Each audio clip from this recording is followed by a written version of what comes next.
What's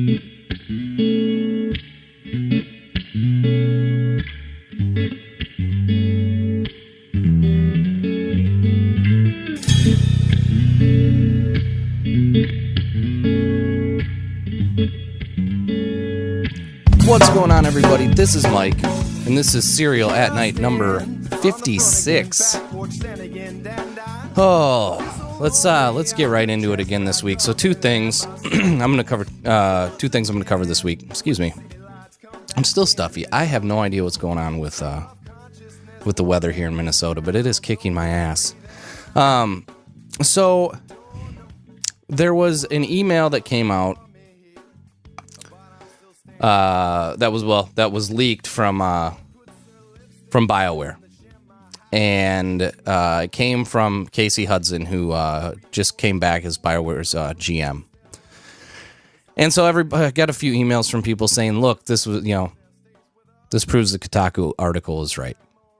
So I'm gonna cover that because that's missing part of what I was trying to communicate in the last podcast. So we're going to cover that. And then second, I'm going to do a segment, and I don't have a better name for it yet. But for now, I'm going to call it Jackass Journalism. Because every week, there seems to be quite a bit of, just stupid-ass comments from the journalists in the media, right? That they make up a narrative, then they react to the narrative, and then they continue to hold on to that narrative as ridiculous as it might be. I guess you could call it fake news, fake headline, whatever. But for now, I'm going to call it Jackass Journalism, even though journalists, I'm using that term loosely, because journalists in the media, game media, are morons. And second, because some of the things I'll cover aren't even coming from sites like like journalistic sites, like Giant Bomb, for example. I don't think they ever claim to be journalists, right? I'm also going to have a Giant Bomb topic today, but just things that just piss me off. So, first things first, let's get to this Kotaku BioWare discussion one more time. I actually didn't plan on coming back to this, but given the circumstances and the response from BioWare's GM, I do definitely want to get back to it. So I think the best way to do this is read the email and then get back to kind of my original points to try to, again, reiterate where my stance is for people that take things out of context and can't just have, listening comprehension be among a long conversation and need to just break everything down to an audio snippet and try to argue with me about it. So I'm going to start with reading the email that leaked from BioWare in response to the Kotaku article, and I'm going to double down on why, again, I think that running to Kotaku or responding to Jason Schreier's requests for dirt on the company is some of the most irresponsible things the employees can do. So I'm going to read through the article and we'll go from there. Hey, BioWare. I wanted to get a note out to you to share my thoughts on the Kotaku article and the online discussion it has raised. The article mentions many of the problems in the development of Anthem and some of our previous projects, and it draws a link between those issues and the quality of our workplace and the well-being of our staff. These problems are real, and it's our top priority to continue working to solve them. So, that's the first couple sentences. I want to interject here, because that is the only piece of this email that most podcasts seem to want to highlight so they can reiterate and re-argue their fucking narrative over and over. So this next paragraph that comes up is exactly what I was trying to point out in my conversation. So I'm going to read this next paragraph, and then I'll jump back in, maybe with some thoughts. Otherwise, I might just read. Actually, you know what? I'll just read the rest of it. But I just wanted to highlight that first paragraph is usually all that people want to talk about instead of reading the rest of the email. So, I'll proceed. What we found out of bounds was the naming of specific developers as targets for public criticism. It's unfair and extremely traumatizing to single out people in this way, and we can't accept the treatment towards any of our staff. That's why we did not participate in the article and made a statement to that effect. When I was offered the opportunity to return to BioWare as GM, I came into the role knowing the studio was experiencing significant challenges in team health, creative vision, and organizational focus. I was and continue to be excited to help drive improvements in those areas because I love the studio, and above all, I want to create a place where all of you are happy and successful. I'm not going to tell you I've done a good job at that, and on a day like today, I certainly feel like I haven't. But some of the steps we've taken towards this include a more focused studio mission and values so that we have clarity on why we are here, what we are here to do, and how we define a high standard for our studio culture. We updated our studio structure around a matrix so that department directors can be fully focused on individual career support and well-being.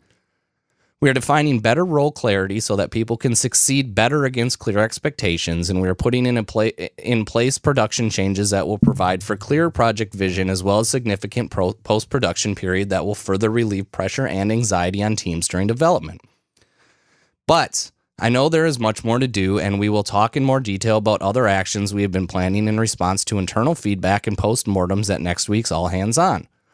As always, please provide feedback on further steps we can take to make BioWare the best possible place to work. I'm committed to getting us to a place where we are delivering on the highest expectations for BioWare games through work environment that's among the very best in the world. With your help, we will get there. Please let me know if you would like to talk in person, and I will be happy to set up some time to hear your thoughts. Casey. Pretty good email. Pretty good way to handle it, in my opinion. Now,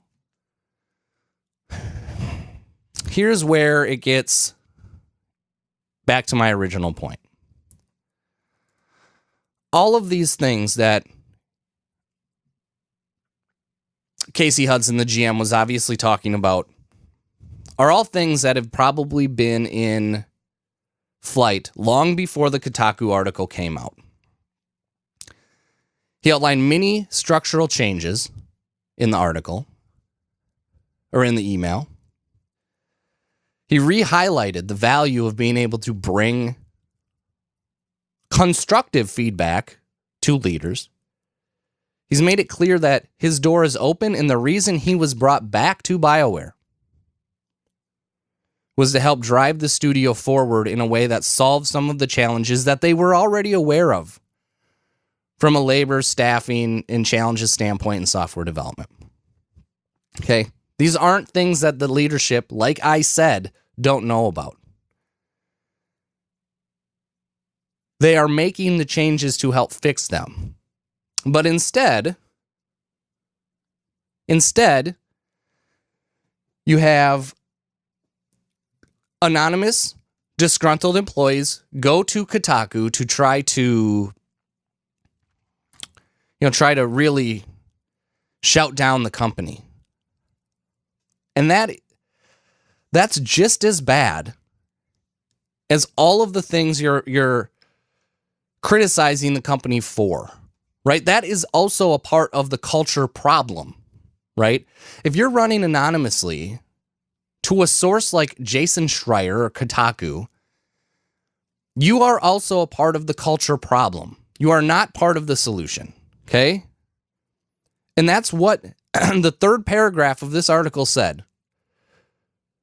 What we found out of bounds was the naming of specific developers as targets for public criticism. Exactly. Okay? That shouldn't be rocket science to people, right? Also, he's highlighted the fact that it's very important to them to structure the company in a way that leaders can better, drive and push forward the careers of employees at the company. Now, this is one area that I would still say is it would be interesting to know the split of contracted employees versus full-time employees, right? Because there is a different conversation to be had there. But as you move up leadership, and I've held positions at really every space in software development other than AVP, VP, right? I've been a director before at a global software company. I can tell you that as you move up the ladder, and this is where it comes in where people are like, well, leaders don't know shit. Well, here's what happens when you move up the ladder in a company. You shift from hard skills to soft skills. And I've always been very clear about this with my teams to say, look, I'm no longer a developer. I don't do it 7, 8, 9, sometimes 10 hours a day anymore. And that's not to say, oh, that's the labor problem. It's the realistic nature of sometimes of being in software development. Sometimes you put in long days. Sometimes you don't. Sometimes you do. A lot of times you do. And so the key is, can I still do software development? Yes. Am I as good as my teams? No, never. What my job becomes then is creating coverage for the team, making sure that I can be a representative or a place of kind of, solace if somebody wants to come to me. What I've always told my team members is I don't care if you want to bitch or complain or scream or yell. Just don't do it in a non-constructive way. Don't do it in the break room. Don't do it around other employees. If you want to come yell about something, come into my office and yell. Or let's go grab a conference room, or let's go to lunch, right? Scream all you want, but don't drive down morale any worse than it might already be. And that's key here. That's why I've always said, if you have changes you want to drive in your company or your industry, the best way to do it is not screaming to Jason Schreier at Kotaku, who can write an assassination piece about a company. It's just not how it works, okay? So for anybody kind of coming at me to say, look, this proves that Jason Schreier was right. No, it doesn't. It proves that he's just as big of a jackass as he always was by complaining about work culture and then giving people that are probably part of the culture problem a voice to make it even worse. It's stupid. It's flat out dumb, and it's irresponsible reporting. It's not good journalism. I wouldn't even call it journalism. Okay? It's propaganda. 100%. It's an article that was looking to tell a story and went out and found a way to tell that story. And in doing that, it made it worse for the company and employees at BioWare. Now, you could say, no, it didn't. Look, it garnered this response.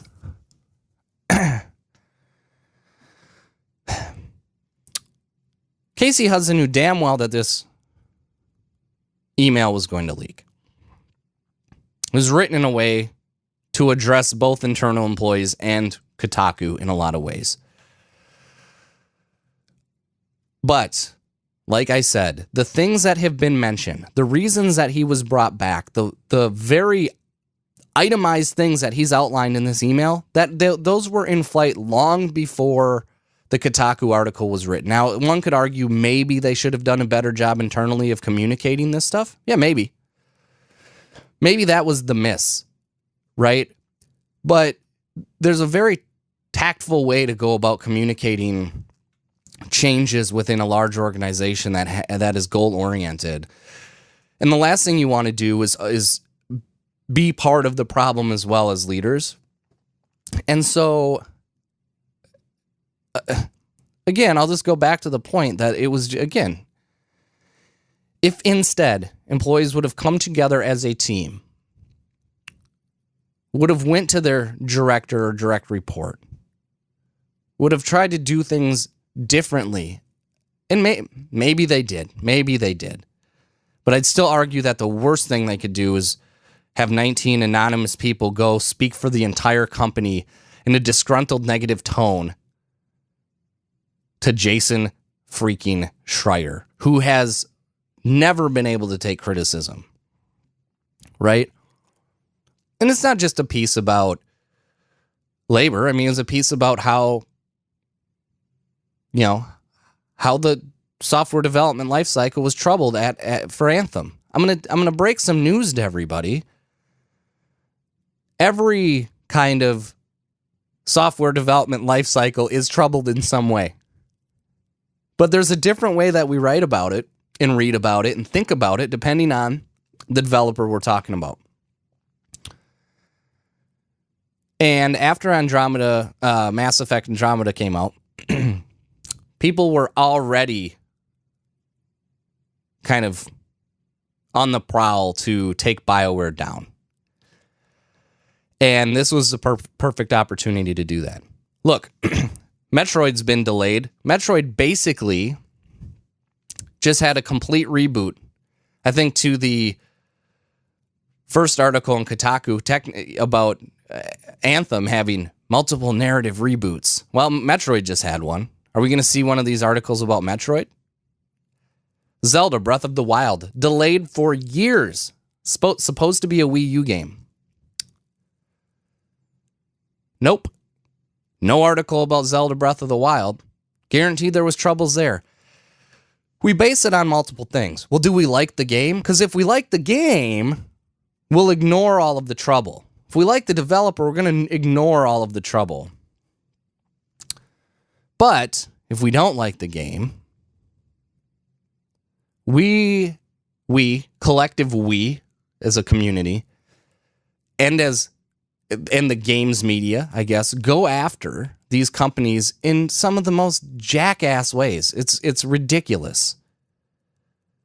So no, don't come at me telling me that I was off point in my initial reaction to the article. Don't do that. If these podcasts would read the entire email and have an open conversation about it, you'd see that I wasn't off point. I was dead on. It was stupid to do it. Anyway, I'm going on and on about it. And I think we want to get to, at least I do, I want to get to jackass journalism. This is going to be fun. So this week, there was a few things that came up that were really news media, game media, continuing to drive narrative into the ground, and it was narrative that they made up. So the first one we're going to start with here is Dustin Legary, who I generally like at IGN. And this one's hilarious to me. So, numbers came out for Sekiro Shadows Die Twice. I think they sold 2 million units in 10 days. Awesome achievement for Sekiro. Destin comes out and says, single-player games are dead, ...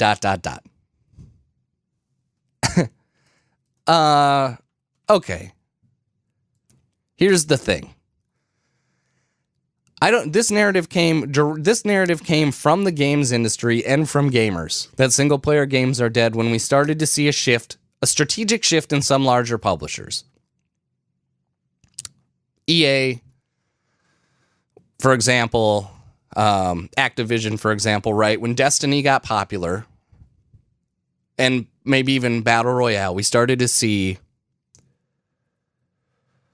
a shift towards follow the leader, right? And so with that strategic shift, the narrative became single player games are dying, right? The world's on fire. Single player games are dying. Nobody ever said that. There was still tons of single player games coming out month after month after month. Right? Some studios can have a multiplayer focused strategy in the portfolio. They can even make the focus of their portfolio. Some studios, however, have a single-player focus. and then shop those titles to publishers. From Software is one of those developers. Sony, a lot of their studios, the majority of their studios are focused on single player first party games, right? So while everyone was running around with their hair on fire that single player games are dead and spitting out this narrative and continuing us to remind us that single player games are dead, ... That's never been the case. It's never been the case. What's been the case is the games industry making up a narrative and then reacting to it and holding on to it for far too long. Sony, From Software, Nintendo. The list goes on and on and on for the piles of single-player games that have come out in the last 2 years. And so it's just stupid to say single-player games are dead. They never have been. Stop writing that narrative. It makes you look like an idiot. So don't do it anymore. All right. Number 2. Listen to Giant Bomb. Again, I actually really like Giant Bomb. But on the podcast, and I'm not trying to make this a drama podcast. I'm not. But I know other people feel the same way. That big store came up on the Giant Bomb cast. And Ben had to say something along the lines of people being mad at the Epic Store. Well, shouldn't we just be mad about bigger things in life, like labor practices? Come on, man. That's the most lazy point ever, to try to disregard somebody's feelings or write them off as bogus. You could say that it's 100% possible to be concerned about labor practices in the games industry and still be pissed off about the Epic Store. That is a way to defer any conversation about people's frustrations, right? And they kept coming back to, well, it's free to install. That's not the fucking point. Like the smartest guy in the room bullshit in reaction to news, to not acknowledge people's frustrations is just asinine to me. Consumers of games have every right to be pissed off about what's happening in the Epic Store. Some people it might not bother, some people it might bother more. But to write the people off that are bothered by it because there's other bigger things we should be worried about or spending our energy on, now fuck off. That's bullshit. That is 100%. And they continue to double down on it. Like, you got to be kidding me. Like, A, know your audience, but B, you can have both of those conversations on the podcast, and I would love to listen. I'd love to listen to a real conversation about the Epic Game Store, which I've gotten on a few podcasts. VGO is one of them. Right? A couple PC gaming podcasts represent pretty well. You know, and you could still have the conversation about labor practices. Now, the fucked up part, and this is why these podcasts and journalists are just out of pocket, they haven't done a good job of having a conversation about the Epic Game Store, and they also haven't had done a good job of having a conversation about labor practices. When it comes to labor practices, we've already shown that they're only going to acknowledge the things that support their narrative and then just complain and bitch about it. That's not a good conversation. So to sit here, it's like, yeah, I get it. It's entertainment. And that's all I can take it as. But when these outlets have such a huge voice in the industry, I think it's irresponsible to not at least attempt to represent both sides of the consumer if you're going to jump down that hole. Right? If you're going to jump down the hole to have the conversation, simply coming out and saying, shouldn't you have better things to worry about or bigger fish to fry? That's a bullshit response. So really? Come on, man. All right, number 3. And this one is actually more tongue-in-cheek than anything, but I do want to get it off my chest because it's one that bothers me. So I'm not really... This one really isn't jackass journalism. which is why I need to find a different title for the segment, which I'll do. But I think this came up on the Beastcast, which I love. I do. But, and this is just more of a pet peeve, but I've said this before, that it always seems like Nintendo gets passes and we just hold them to a slightly lower standard than the rest of publishers and hardware devs and so on and so forth. And there was like a 5-minute conversation about the Nintendo Pro Controller. And again, I want to reiterate, this isn't jackass journalism. This is just more, just in general. Like, the Nintendo Pro Controller, as far as Nintendo controllers go, is fine. It's a really decent controller. But it's removed, like, the fact that there's not even analog triggers. Let's not sit here and act like this Nintendo controller, why do we need to continue to throw this praise at Nintendo for some of the most basic things when it's actually not even functionality-wise a good controller in comparison to the other controllers, especially when you compare prices and the fact that you can't ever get one on sale, right?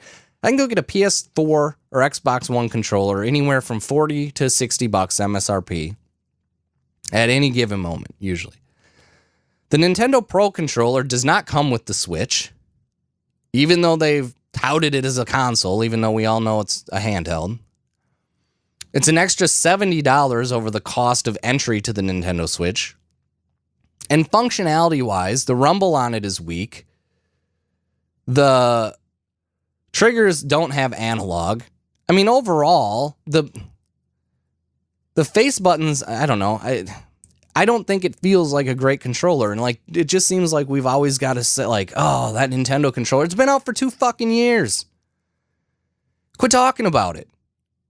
I just don't know, like, I could be completely off base, but it seems like there's just like, oh man, we really shit on the Wii U maybe way harder than we should have. So now there's just like this, it's like a guilty conscience coming to the table here. To try to make up for it. Once all these games from Wii U started to get ported to the Switch, everyone's like, shit, man, we really tore apart the Wii U for no good reason. Time to make that up. Well, boy, that Pro Controller, man, that is something. No, it's not. It serves its purpose, but I've never grabbed it and been like, this is a great fucking controller. Oh my God, this is going to change my life. No, it's a fine controller, but lacking basic functionality that actually ruins a lot of games. Same point I made about the freaking Joy-Con. They're garbage, but whatever. So it is what it is. And, all right, and I forgot about this one. That the Nintendo Labo VR is magical. I forgot about this one. So, come on now. This came out on Eurogamer. I know, again, we love Nintendo, and I think it's actually a great product. I'm going to pick it up, maybe even today. But magical? Like, it's a cool thing. I get it. Like, hey, we've got this handheld system that you can throw into basically a Google Cardboard. The company can make $40 to $80 on it. It probably has cool little VR experiences, but to say it's magical, I mean, reports have already come out that some of it's just stereoscopic 3D, Zelda Breath of the Wild, for example. You're not going to want to, hold that to your face for 80 hours, right? But it's probably cool. You get some Mario mini games. Like, it sounds fun. I'm not going to rip on the concept. But magical? Come on. Can't call that thing magical. Let's dial down the hyperbole on some of these Nintendo, on some of the Nintendo coverage here. Just seems ridiculous. We're praising a controller that lacks basic functionality.